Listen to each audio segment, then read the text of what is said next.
جی السلام علیکم ورحمۃ اللہ وبرکاتہ۔ دوستوں کیا حال ہے؟ امید کرتا ہوں آپ سب خیریت سے ہوں گے اور میں بھی الحمدللہ ٹھیک ٹھاک first class. KESC Karachi electric supply corporation یا کمپنی، جس کا وجود 1913 میں اس کا وجود ہوا کراچی کے لیے۔ بیسکلی جبھی اس کی شروع میں Karachi KESC Karachi electricity supply corporation ہے، یہ تو وجود میں آ گئے 1913 میں۔ بھائی 1952 میں اس کو جو ہے نیشنلائز کر دیا گیا پورے پاکستان کے لیے، کہ بھائی پورے پاکستان کے لیے اب یہ بجلی کی فراہمی کا کام کرے گی، بجلی فراہم کرے گی۔ ٹھیک ہے، یہ ہو اور یہ سلسلہ چلتا رہا۔ 2005 کے اندر جا کر یہ KESC یہ پرائیویٹ ہو گئی، یعنی یہ صرف کراچی کے لیے مختص کر دی گئی۔ پورے پاکستان کے اندر جو بجلی ہے، جو الیکٹرکسٹی سپلائی ہے، وہ گورنمنٹ کی تحویل میں ہے، سرکاری تحویل میں ہے، لیکن کراچی لاوارث ہے، تو کراچی کو اس قاتل الیکٹرک کے حوالے کر دیا گیا، جو بیسکلی کہ الیکٹرک کراچی الیکٹرک کا ایک نام تھا، لیکن یہ قاتل الیکٹرک ہے۔ اکرام المجید صاحب اور سید مونس عبداللہ علوی جو ہیں وہ اس کے بڑے ہیں۔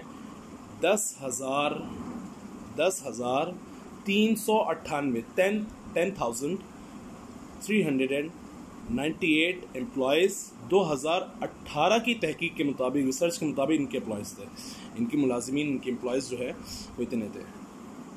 ٹھیک ہے بھائی، یہ کہانی۔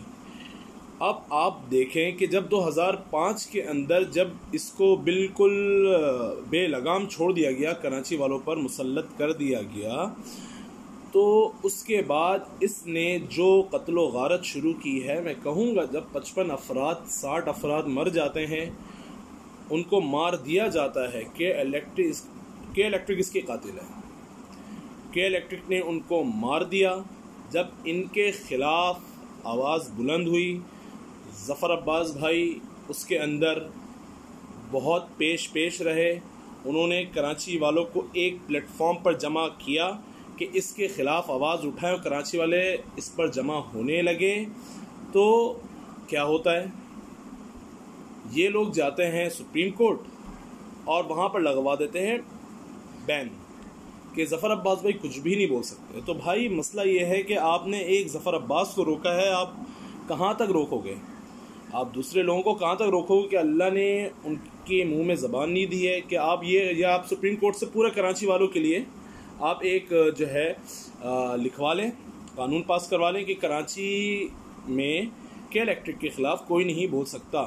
لیکن ایسا ناممکن ہے۔ مجھے حیرت ہوتی ہے اپنی عدلیہ پر کہ وہ کیا ثبوت لے کر آئے۔ وہ یہ ثبوت لے کے آئے کہ بھائی وہ نیٹ کی تاروں سے مرے ہیں۔ بھائی اس کے اندر ایک سیل کے برابر بھی جو ہے نا وہ الیکٹرک نہیں ہوتی، اتنی ہوتی ہے جتنی ایک سیل کے اندر ہوتی ہے،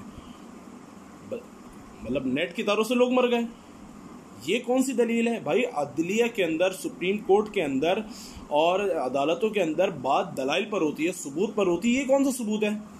کیا قانون کو، کیا عدلیہ کو 55 افراد، 55 لوگ بشمول بچے مرتے ہوئے نظر نہیں آئے؟ اس سے بڑھ کر دلیل اور کیا ہوگی؟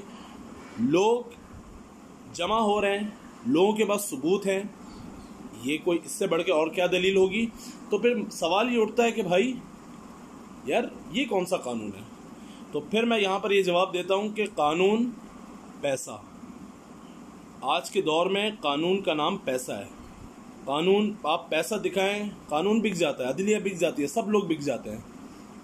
جب دلائل پر، ثبوت پر بات نہیں ہو رہی، اور جو دلائل دے رہے ہیں، جو ثبوت دے رہے ہیں، ان کو بین کیا جا رہا ہے، تو پھر بات ہی ختم ہو گئی۔ اس سے بڑی ہٹ ڈرمی کیا ہوگی کہ جب سپریم کورٹ کے باہر خواتین بیٹھتی ہیں اپنے بچوں کی